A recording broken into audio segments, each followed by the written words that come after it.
Hello my dear friends, welcome to Live Prep. In the previous lecture, we studied about some basic introduction regarding the breathing and exchange of gases and why do we breathe and what is the purpose of taking oxygen inside and what is the purpose of releasing CO2 outside. Likewise, some of the points that we have discussed. And not only that, after that we studied about, so in different organisms, what are the various respiratory organs, that list also we have completed. And after that, simply for the names purpose, so I read the NCERT paragraph and I told you some of the names, right? So now all the names that they have mentioned in the NCERT under the human respiratory system, so all the things now we are going with complete explanation here. So in this lecture, our main aim is to understand the complete human respiratory system names with what are these things, how they are branched, all the things that we are going. But please remember, here I am going little bit away and some of the information you may think that it is not needed, and whatever you are thinking that is not needed, you can leave it.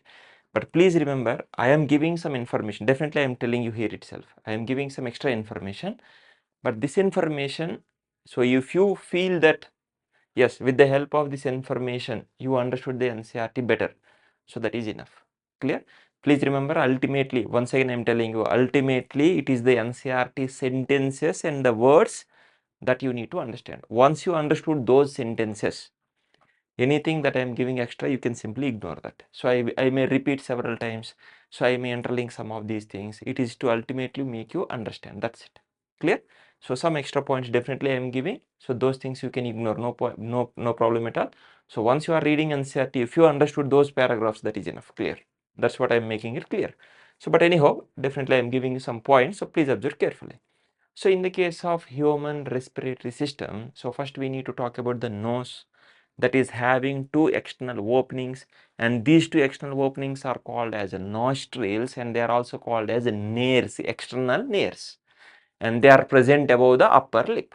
This is the one sentence that they have given in NCERT. And here the nose, it is extended here, and this is like a bridge that is connecting this bridge is also called as a dorsum, but this was not mentioned in NCERT. And here in this water present, so in the lateral view you just see it here, there we are having the bone. But after this entire part is different types of cartilages are present. We don't need the names of these cartilages, but at least remember, in the animal tissues we studied that tip of the nose is having the cartilage. At least we studied, at least that point you please remember, but the names of these cartilages are not needed. Clear? Next here it is having the opening. These openings are called as nostrils or the nares, and we are having the two openings, and that's why two external nostrils or external nares are present. Clear?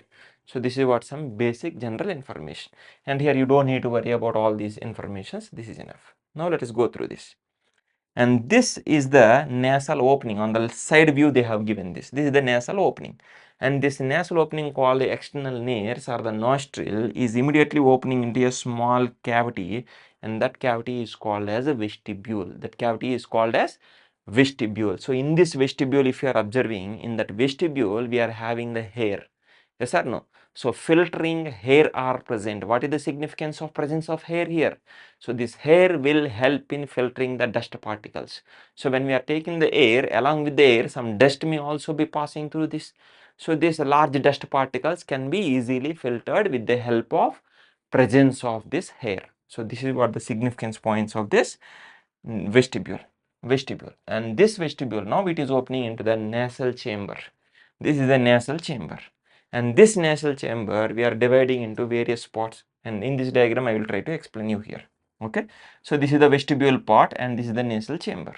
In this nasal chamber, actually this is a wide chamber, and it is having, see here, some ridges are present, and these ridges are present, and these ridges are called as nasal conchae, and the upper one is called superior nasal conchae, and this is the middle nasal conchae, and the bottommost is the inferior nasal conchae. And between these nasal conchae, see here, so it is having some gaps here, and these are called as meatuses. This is called superior meatus, this is the middle meatus, and this is the inferior meatus. So in this way it is present. And what is the significance of these ridges? Due to presence of these ridges, surface area is increased. Please understand this. Surface area is increased. Please remember this particular one. So what is the significance of this increased surface area? Actually, this is part of the respiratory part. Initial part is called vestibule, right? So in the vestibule, hair is present. It is helping in filtering the dust over. Now remaining this part is called as respiratory part. In the respiratory part, we are observing this nasal conch. They are the ridges. They are helping in increasing the surface area. And what is the significance point for this respiratory part? See, when we are taking air, so now atmospheric air we are taking. Now atmospheric air may have the different temperature than our body temperature. Understood or not? So what is the significance of this respiratory part? This respiratory part will help in bringing the temperature of that particular outside air to our body temperature. This is one important point. And not only this, so within this nose, we are having the mucous membrane that is secreting the mucus, and the presence of this mucus, when air is passing through this mucus, it will also helping in humidifying the air. So in this way, various functions are present. Please remember, all these were not mentioned in NCERT, but better if you understand them. Okay, this is what. And then finally, after this concave, so again there are some openings, and these openings are called as internal nares, so that internal nares will open into the pharynx. Internal nares will open into the pharynx. So in this way, this nasal chamber or the nasal cavity is opening into the pharynx. This is what we are saying. But here, within this nose part, we are talking about vestibule, respiratory part. Not only this, here. So in this diagram, you can see this. Here, there is an olfactory part. What is the major function of the nose? It is not just air passage, it is also useful in detecting the smell also. So for the detection of the smell, means again it is connected with the neural system. Even in the new NCERT textbook they have deleted, so better you please understand this. It is connected with the neural system. So here there is olfactory epithelium is present. In that olfactory epithelium, again connected with this, see here, olfactory bulb and olfactory nerves, so that they are able to detect this smell. So in this way, various functions are performed by this nose. Clear? This is some simple basic information I am telling you, because anyhow they have not given much information in the NCERT. And next important point is, after this, here they have given the opening of eustachian tube. Anyhow, it was deleted in the new NCERT. Actually, when we study about the ear, so to this ear, here we are talking about external ear, middle ear and internal ear. And the middle ear is again connected with this particular one. And this, there is a small tube-like structure that is connecting middle ear with this particular part. And this tube is called as eustachian tube, that is opening here. Yes or no? What is the role of eustachian tube? It will help in the maintenance of pressure on either side of this tympanic membrane. Yes or no? That is helping in hearing the sound, right? So it will cause the vibrations. If the pressure is not maintained on both the sides, that may rupture, and that is highly dangerous.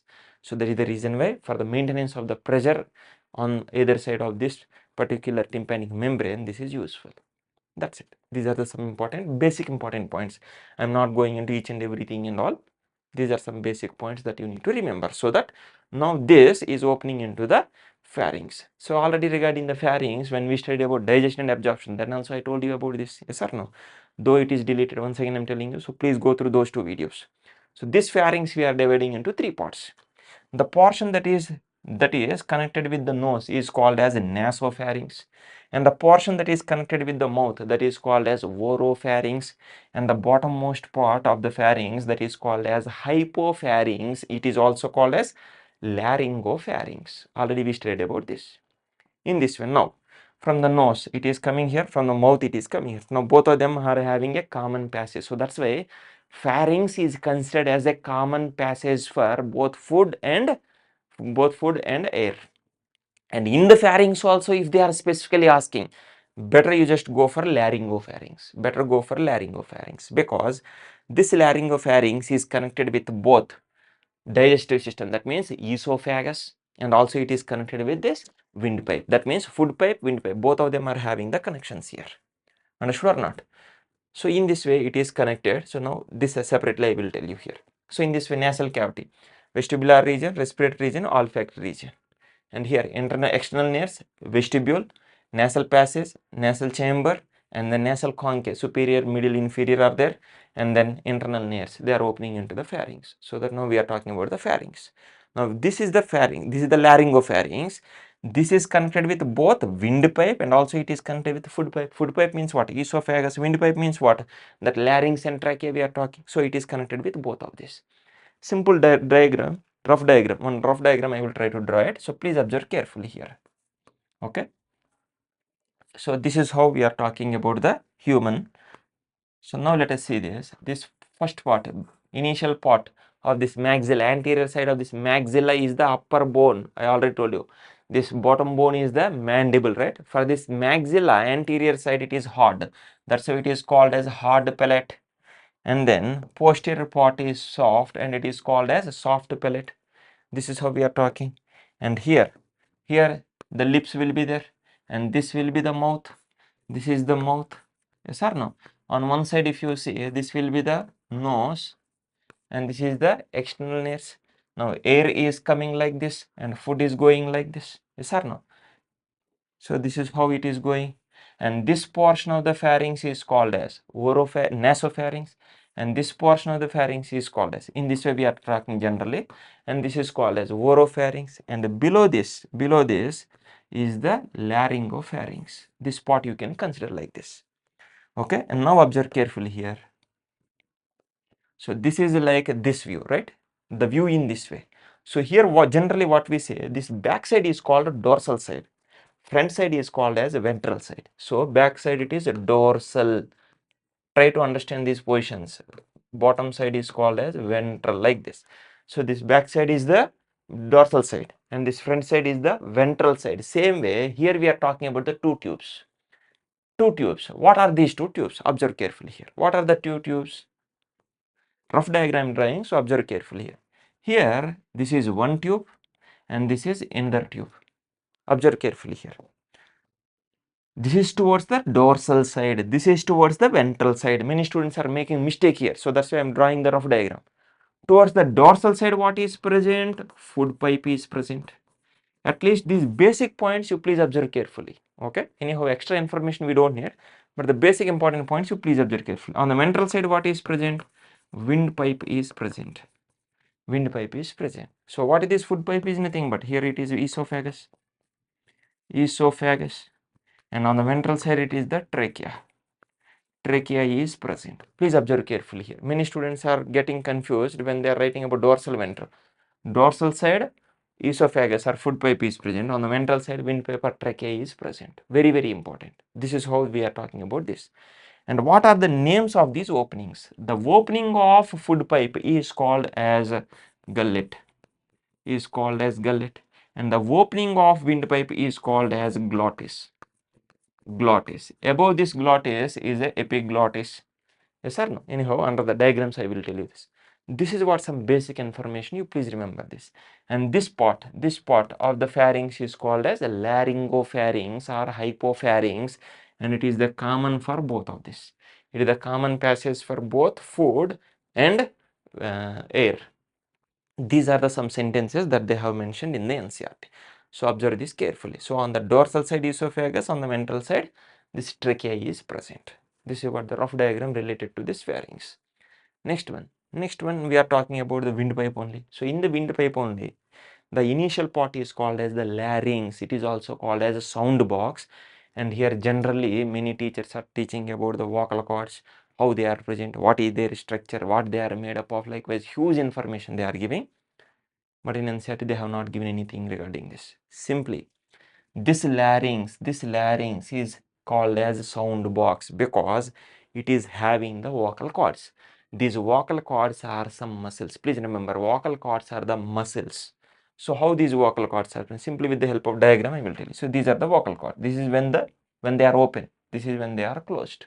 Now this is the trachea. Through the trachea air is coming here. So when the air is coming here, these muscles they are vibrating so that they are able to produce these different types of sounds. So in this way, since it is involving in the production of the sound, these are called as vocal cords.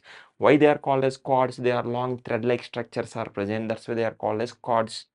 and vocal because they are involving in the sound production. That's why they are called as vocal cords. And since this larynx is having this vocal cords, and since it is involving in the generation of the sound, it is called as a sound box. So that's why in the case of human, sound box means it is larynx. Good. Now I will tell you out of NCERT point, but this point is out of NCERT for this chapter, but it is linked with ecology chapter. So please remember this.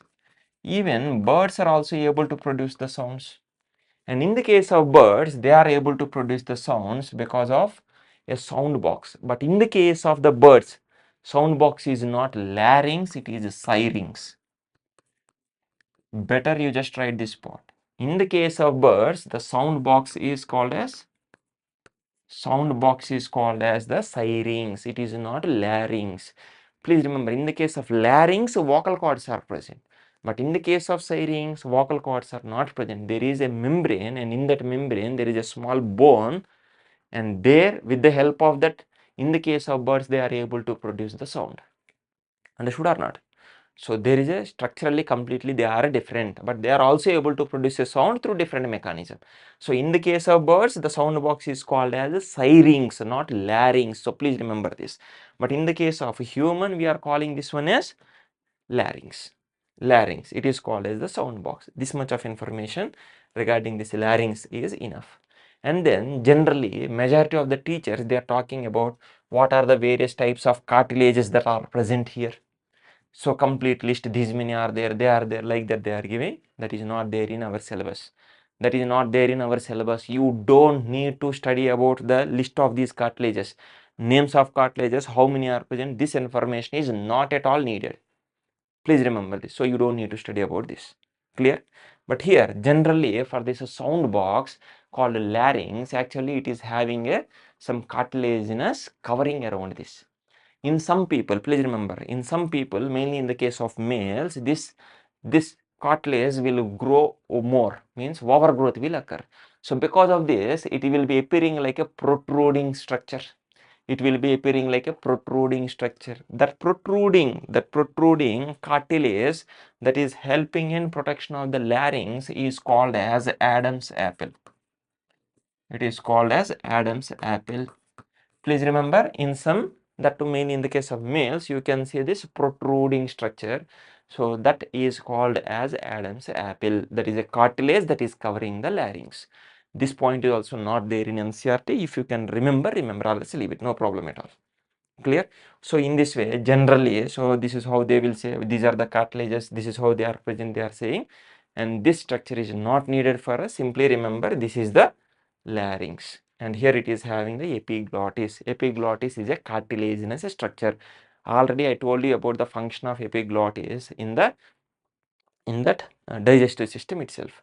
So here what we are saying here, so from the mouth, so through this mouth we are taking the food inside, yes or no? But here the first pipe is the windpipe, yes or no? And the second one is the food pipe. There is a chance that food may go into this windpipe, and it should not happen like this.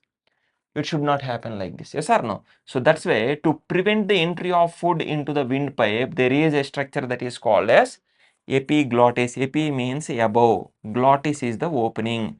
So above this opening there is a structure, that's why it is called epiglottis.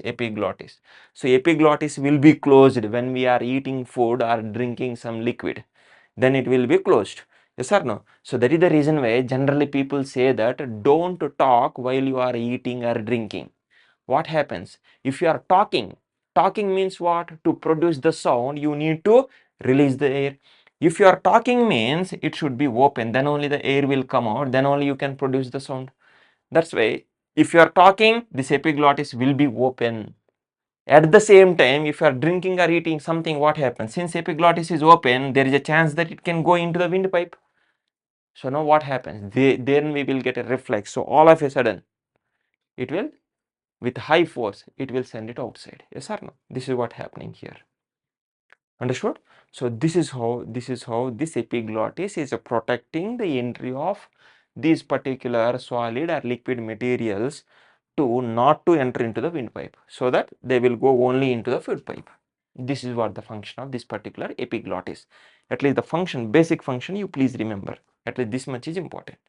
Clear? Cartilages, names, all these things are not needed. This is what the epiglottis is. Clear? Nice. And then we are going into the trachea. Now after this initial part called as the larynx, then it is going into the trachea. Now this trachea is passing through the neck, and here this upper cavity is called as thoracic cavity, and it is passing almost to the middle of the thoracic cavity. So in this way it is passing through the middle of the thoracic cavity. So in the thoracic cavity again it is divided into two parts. One is called right side, so it is the right primary bronchus. On the left side it is left primary bronchus. So in this way it is divided into right primary bronchus and a left primary bronchus. But at which level? At which level? So to say this, at what level it is exactly undergoing this division? At which location? For that comparison, we are talking with respect to the vertebrae. So vertebrae are classified as cervical vertebrae in the neck, and the thoracic vertebrae in the thoracic cavity, and then lumbar vertebrae, and then finally it is the sacral and the coccyx. These are the vertebrae that we are studying. Anyhow, we will study in locomotion and movement. So within the thorax region, how many are present? Total 12 vertebrae are present. So for this vertebrae, if you are giving the number 1, 2, 3, 4, 5, at the level of 5th thoracic vertebrae, so you just imagine at the level of 5th thoracic, behind this will be the 5th thoracic vertebrae. At that level, it is divided into right and left primary bronchi. This is what the information they are talking with respect to trachea. Anyhow, in the trachea also cartilaginous rings, C-shaped rings are present. Regarding the C-shaped ring and function, separately I will tell you. Okay, so don't worry. So in this way it is present. And now here what they are talking is, you just see this. This blue one is the trachea, and behind this red one is the esophagus. That means this is the part of respiratory system and the back side is the part of digestive system. So if you are taking the cross section for both of them, this blue is for this blue, and the back side esophagus red is this one. Already in the digestion, already I told you in the digestion and absorption chapter, in the cross section of this gut, there are 4 layers: outermost serosa, below that muscularis, below that submucosa, and the innermost is mucosa. This is what the diagram is. This is what for digestive system, for the esophagus, and this is what the cross section that is related to the trachea. And here you can see this C-shaped, yes or no, or semicircular you can say indirectly. So these are the C-shaped cartilaginous rings are present, and here there are some smooth muscles are present. So in this way it is present. And what is the significance of this C shape, and why this cartilage is important? What happens if this cartilage is not present? Let us see this. And please remember this point, instead of this lecture you will understand more or better in the next lecture. There also once again I will tell you, so please observe carefully. Let us imagine a pipe. Let us imagine a rubber pipe. Let us imagine a rubber pipe. Okay, so there is a thin rubber pipe. Let us imagine here. Now what we are saying, so here on this side it is branched and it is finally connected with some, suppose it is finally connected with a balloon. Finally it is connected with a balloon. Let us imagine like a rough example like this.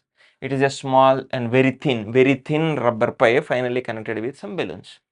So when you are sending the air inside, what happens? Now they will stretch, and here also balloons will, they will blow out. Yes or no? They will blow. Very good. Up to this they are stretching. Nice.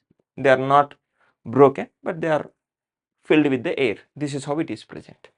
And now let us imagine, once you are releasing the air from this, then what happens? These balloons, please remember this. Anyhow, this is just example I am telling you, but in the original mechanism, how it is protected, I will tell you separately. In the normal condition, if it is a normal balloon, what happens? It will be completely collapsed. Once the complete air is removed, what happens? It will be completely collapsed. This will be, since it is a very thin rubber, what happens? This also will be completely collapsed. So that now it will be completely like this. That's it. Yes or no? It is completely collapsed. If it is completely collapsed, there is no gap here. And the next time, how the air can enter here? It cannot enter. Understood or not? So please understand here, if when the air is going outside, if there is no supporting structure here, what is the problem? It may be completely collapsed. Without any gap. If there is no gap, next time air cannot enter into this one. So this is the problem. First, if you understand the problem, then you will understand what is the solution for this. Then what is the solution for this particular one? The solution for this one is the presence of C-shaped rings here. Presence of C-shaped rings. Presence of C-shaped rings. Please remember, I am not drawing the rings in this bag-like structure. There it is not there. Different mechanism I will tell you separately. What is the significance of this C-shaped ring? So the significance of this C-shaped ring is when the air is completely going out, it will shrink, but it will not collapse. It will not collapse, still it is open. It will be still open. Though the diameter may be little bit decreased in the normal condition if you are talking, though the diameter is decreased, it is not completely collapsed, still it is open. So next time again air can enter into this one. So in this way, what is the overall conclusion here? The presence of C-shaped cartilaginous rings will help in preventing collapsing of these tube-like structures. They will help in preventing collapsing of tube-like structures. That means during expiration, when air is released out, at that time this tube is not completely closed, still it is open, so that in the next time when we are doing inspiration, then air can easily enter into this one. So in this way, this cartilaginous rings will help in keeping this tube in open condition. Please understand this. And next one, anyhow, there are some muscles that are present here. Yes or no? So in this way, there are some in asthma conditions. In the case of asthma conditions, what happens? So now this constriction may occur. When it is constricted, there also it is not completely closed. But the diameter may be reduced. In the case of asthma conditions, so this bronchial constriction may occur, so that the diameter may decrease. If the diameter is decreasing, the air that is entering into this will be reduced, so they will feel the difficulty in the breathing condition. But anyhow, at the end of the chapter regarding this they have mentioned, there we will study more details. In simple, I am trying to explain you here.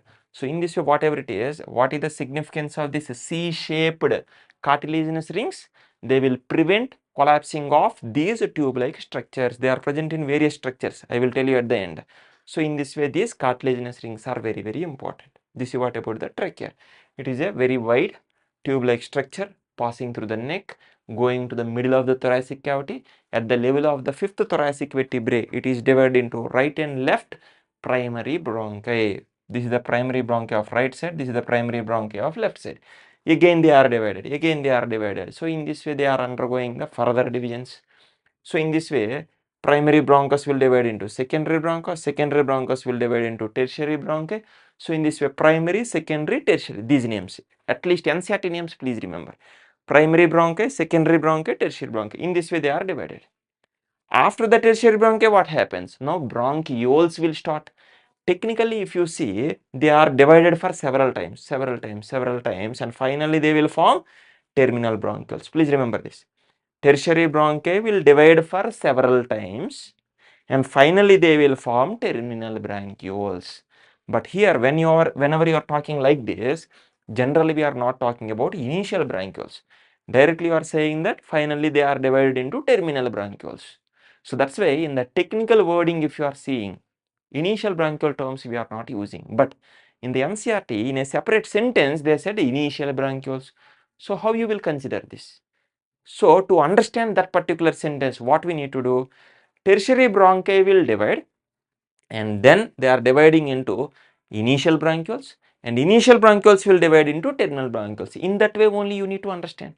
If you don't understand like this, then how you will understand the NCERT sentences? So that's why primary bronchi, secondary bronchi, tertiary bronchi, then initial bronchioles, terminal bronchioles. Likewise, you can study. Okay. So in this way, terminal bronchiole. After the terminal bronchiole, what happens? After the terminal bronchiole, respiratory bronchioles will be present. After the terminal bronchiole, respiratory bronchioles are present. And these respiratory bronchioles, now they are having alveolar ducts. This is alveolar duct, this is alveolar duct, this is also alveolar duct. And these alveolar ducts, they are opening into atria. And these atria will open into air sacules. and these air sacules are connected with many alveoli. Understood or not? So in this way, many alveoli are opening into air sacules. Air sacules will open into this atria. Atria will open into alveolar duct. Alveolar duct will open into this respiratory bronchial. Respiratory bronchial will open into terminal bronchial. Terminal will open into initial bronchial. Initial will open into tertiary bronchi. Tertiary will open into secondary bronchus. Secondary will open into primary bronchi. Primary will open into trachea. From the trachea through the larynx, again they are going into the pharynx. Through the pharynx, it is going into the nasal chamber. And again through the internal nares, that means through the internal nares only they are going into nasal chamber. And then through the vestibule, they are coming to the external nares and then going to the outside. This is the sequence. In this way also you can write, in this way also you can write. So now let us go through the complete sequence once again because names are important. Okay, what are the sequence here?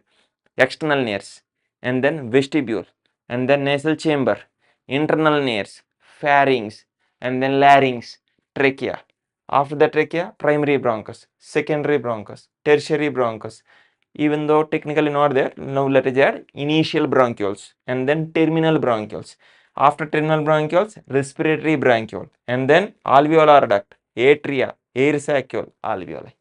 This is the sequence. So finally it is the alveoli. They are the bag-like structures.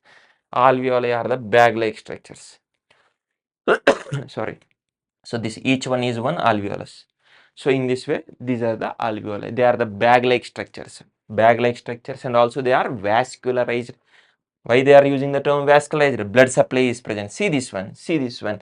Oxygenated blood is coming, and here it is divided into capillaries. These capillaries are surrounding the alveoli, and then they are again becoming like veins. And then this one. This red line is regarding the oxygenated blood. Blue line is related to this deoxygenated blood, and here they are the capillaries. These capillaries are surrounding this alveoli, and there you can talk about the exchange of gases. Slowly we will study all these things. So this is what about the complete division of all these things. And in this, what actually the lung is? Lung means we are talking about the branches of the bronchi, bronchioles, and also alveoli. Up to this side is called as one lung and this side is called as another lung. So within this lung, we are not counting the trachea. This is what the point is. We are not counting the trachea under the lung. Okay, starting with the primary bronchus up to the alveoli. One side it is one lung, other side it is other lung. So in this way, two lungs are present. Clear? Anyhow, in this also conducting part and then exchanging part, likewise they are there. Anyhow, in the flowchart I will tell you. And here we are talking about the C-shaped cartilaginous rings. Just now I told you this. C-shaped cartilaginous rings. Please remember here. The portion that is attached to this esophagus, on that side, for the trachea I am talking, on this side, this cartilaginous ring is not there. Other side, this C-shaped cartilaginous ring is present. It is helping in preventing the collapsing of these particular tubes. Okay, so they should not be collapsed. Okay, so in this way they are preventing the collapsing of these particular tubes. Please remember this during expiration, not during inspiration, during expiration. Anyhow, during inspiration they will not undergo collapsing chance. This is what the point is. Now the next important point from NCERT is, so starting with the trachea up to the alveoli, we have studied about the complete sequence. In this sequence, where we can see these C-shaped cartilaginous rings, please follow NCERT content. What they are saying, trachea is having rings, primary bronchus, secondary bronchus, and tertiary bronchus. All these are having. And then initial bronchioles. In the NCERT, they said up to the initial bronchioles. So please better follow NCERT content. Okay. So as per NCERT, if you are observing, starting with trachea up to the initial bronchioles, these C-shaped cartilaginous rings are present. And after that, the chances of collapsing are very rare. So there is no problem. So there is no need to maintain these particular C-shaped cartilaginous rings. Clear? And now let us come to the lungs. So within the lung, in NCERT they have not given this much of things. So they have given some lobes here. So in the case of right side, please remember right side lung is always a little bit bigger when compared with the left side one. Simple logical point I will tell you. So please try to remember this. Once again, the same point we will study in body fluids and circulation also. Left side lung, let us see like this. Okay, suppose it is present like this. Okay, sorry, this is the right side one, This is the right side lung. For the left side lung, let us see here. Generally, if you are drawing like this. So if you want to draw like this one only, you can draw like this one only. But the thing is between the lungs, heart is present here. So randomly rough diagram I am drawing here. So heart is present. Heart is present in the middle, but it is slightly tilted to the left side. Yes or no? Even though we are saying that left is present on right side, actually it is present in the middle, but slightly tilted towards the left side. When it is slightly tilted towards the left side, then what happens? Here it needs a small gap here. So who is giving this gap? Left side lung is giving the gap. So that now here the heart can be easily fit here. Heart can easily fit here. So this particular notch is called as cardiac notch. This is called as cardiac notch. And where we are observing this cardiac notch? Only on the left side lung. Only on the left side lung. Please observe this carefully. Only on the left side lung. So if you understand this reason, you can understand this. Right side is bigger. Right side lung is bigger when compared with the left side lung. Okay, so this is what the some basic information that you need to understand. Now, since it is bigger, you can understand that this is having 3 lobes.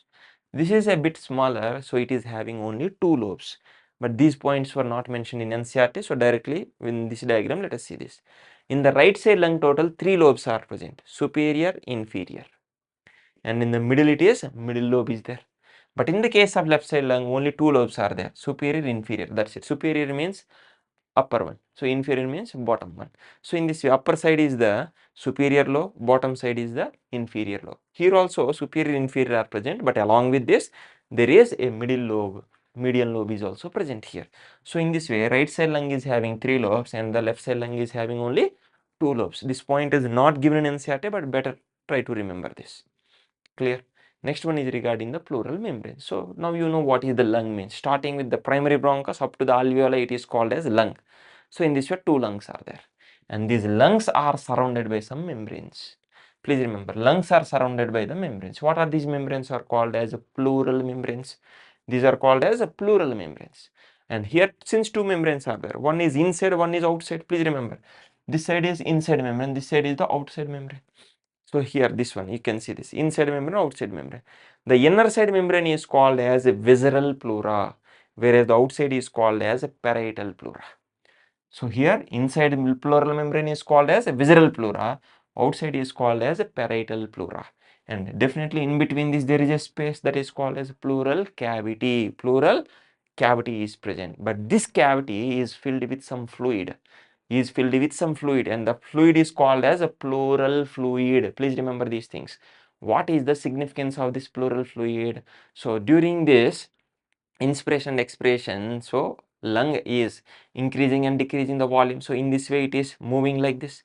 So when it is moving like this, so between the 2 layers there are some chances of friction, right? When they are moving like this, there may be some chance of friction. So there is a fluid in between this, and that fluid is called as pleural fluid. What is the function of this pleural fluid? It will reduce the friction between both the layers. Pleural fluid will reduce the friction between both the layers. So this is what the function of pleural fluid. Clear? So this is how it is present. And the next important point they are saying is, outer layer called parietal pleura is closely in contact with the wall of the thoracic cavity. For the thoracic cavity wall, what are present? Ribs are present, and between the ribs some muscles are present. Between the ribs some muscles are present. They are called intercostal muscles. Between the ribs, intercostal muscles are present. Suppose I am drawing rough diagram. Let us see this. Suppose these are the ribs. Suppose these are the ribs on one side. So now here what happens? 2 types of intercostal muscles.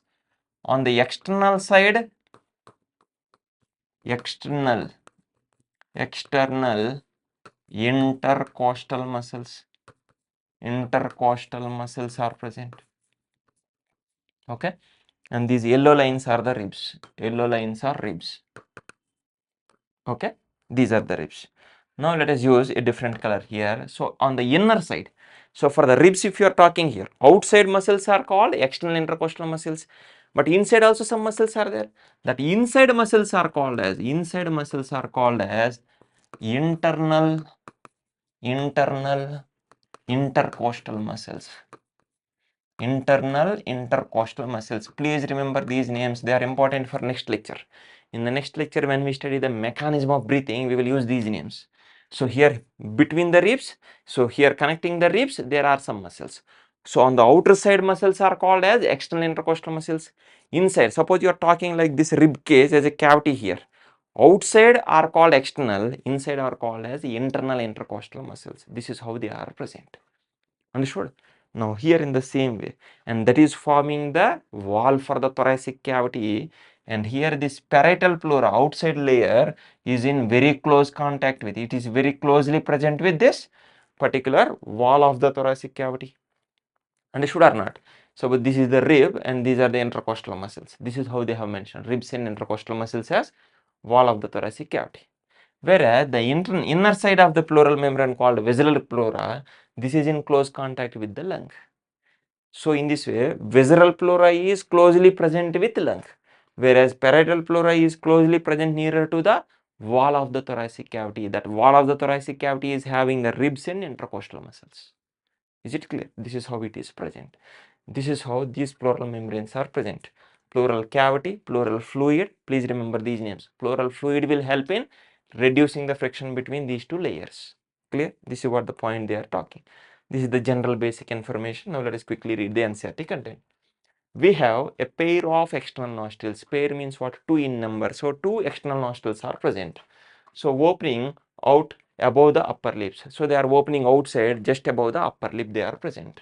It leads to a nasal chamber through the nasal passage. So these external nares are the nostrils, they are opening into the nasal chamber. How they are opening? Through the nasal passage. See here they are not talking about vestibulum, respiratory part, olfactory part. Nothing was mentioned, but better if you remember. Next one. Here nasal concha not mentioned, that meatus was not mentioned, nothing was mentioned. Simply they are giving basic information. The nasal chamber opens into the pharynx through the internal nares. Through the internal nares it is opening into the pharynx. What is this pharynx? A portion of which is common passage for both food and air. In the pharynx also, nasopharynx, oropharynx, laryngopharynx. Laryngo is also called as hypopharynx. A portion of pharynx means which pharynx? Laryngopharynx or hypopharynx. Portion of which means this is the laryngopharynx. Better underline this portion of which and write laryngopharynx or hypopharynx is the common passage for both food and air. Or in simple also you can say pharynx is common passage for both food and air. Next one. The pharynx opens through the larynx region into the trachea. So pharynx is opening into the trachea through a small portion that is called as the larynx. This is also called as sound box. Larynx is a cartilaginous box. It is made up of various types of cartilages. That list of cartilages are not needed for you. And cartilaginous box which helps in sound production with the help of vocal cords. It is helping in the sound production due to the presence of vocal cords, and hence this larynx is called as sound box. Okay, and this opening is called as glottis and it is protected by epiglottis. Please remember this. During swallowing, glottis can be covered with a thin elastic cartilaginous made up of cartilage flap. It is a thin membrane like, that's why it is flap, cartilaginous flap, that is called as epiglottis, to prevent the entry of food into the larynx. So epiglottis is covering the glottis. Glottis is the opening for this particular larynx and trachea. So in this way it is covering it when we are swallowing the food or the liquid. Yes or no? Next one. Trachea is a straight tube extending up to the mid-thoracic cavity. It is going up to the middle of the thoracic cavity, which divides at the level of fifth thoracic vertebrae. At the level of fifth thoracic vertebrae, it is divided into what? Divides at the level of fifth thoracic vertebrae into right and left primary bronchi. That means right primary bronchi, left primary bronchi. Again, they will undergo further divisions. Each bronchi undergoes repeated divisions to form secondary bronchi. Again they will divide and form tertiary bronchi, and then they will again divide and form bronchioles. In this way finally they are ending up in very thin terminal bronchioles. In this way finally they are ending with terminal bronchioles. See here, in this case they are not using the term called initial bronchioles. But anyhow, Sorry, but anyhow, when they are talking about the cartilaginous ring, there they are saying that up to initial bronchiole. So where you will keep this initial bronchiole? After the tertiary bronchiole only we need to keep the initial bronchiole, and then tertiary bronchioles will come. That's what the meaning is. Next one, the trachea, primary, secondary and tertiary bronchi and initial bronchioles. They are not talking about tertiary bronchioles. No, sorry, not terminal bronchioles. They are talking only up to initial bronchioles are supported by incomplete. They are not completely present. If it is incomplete, it will be O-shaped. They are not incomplete. They are incomplete. That's why they are C-shaped. So incomplete, C-shaped, cartilaginous, made up of cartilage rings are present. And why? What is the significance of this? They will prevent collapsing of these tube-like structures during expiration. Okay, next one. Each terminal bronchiole gives rise to a number of very thin, irregularly walled, vascularized bag-like. Vascularized means blood supply is present. Already I have shown you the diagram also. Vascularized bag-like structures called alveoli. So alveoli are sac or bag-like structures. Next one. The branching network of bronchi, bronchioles and alveoli comprise the lungs. So that means trachea is not present, remaining all the things means primary bronchi, secondary bronchi, tertiary bronchioles, initial tertiary bronchi, initial bronchioles, terminal bronchioles, and then remaining part of this related to alveoli and all. All these things combined, they will form this lung. Next one, we have two lungs which are covered by double layered pleura. So we are having two lungs and each lung is covered by double layer, two layers, and they are called as a pleura, pleural membranes. So they are parietal pleura and visceral pleura with pleural fluid between them. So in between these two layers there is a fluid that is called as pleural fluid. Next one, what is the function of this pleural fluid? It reduces friction on the lung surface. So when the lung is undergoing this changes, volume changes, at that time the friction will be reduced on the lung surface. Next one, the outer pleural membrane. What is this outer pleural membrane? It is the parietal pleura is in close contact with the thoracic lining of the thoracic cavity. That means the ribs and intercostal muscles. It is present very close to that particular part. Whereas the inner pleural membrane, what is the inner pleural membrane? It is the visceral pleura is in contact with lung surface. It is on attached with lung surface. Next one, the part starting with the external nostrils up to the terminal bronchioles constitute conducting part. What is the meaning of this? You just see this. This is the continuous part that we have already studied. This is what, starting from external nostrils up to the terminal bronchioles, that is called conducting zone. That's its function is to simply bring the air and also take the air away. Then actual exchange of gases, where it will occur. So from the respiratory bronchiole, this is what, respiratory bronchiole and also this alveolar ducts, atria, air saccule and alveoli. These are the portions at which exchange of gases will occur. And at the remaining portion, starting from nostril up to the terminal bronchioles, exchange of gases will not occur. That means these are simply helping in conducting the air. That's it. But actual exchange is taking place at this particular portion. That's why it is called respiratory tree or exchanging zone. The same thing they are saying here. The part starting with external nostrils up to the terminal bronchioles constitute the conducting part. This is what they are saying here. Starting from external nostrils up to the terminal bronchioles, it is the conducting part. Whereas the alveoli and their ducts, that means up to this respiratory bronchiole, alveoli to respiratory bronchiole, this part, respiratory form, respiratory are the exchange part, because there the exchange of gases is actually taking place of the respiratory system.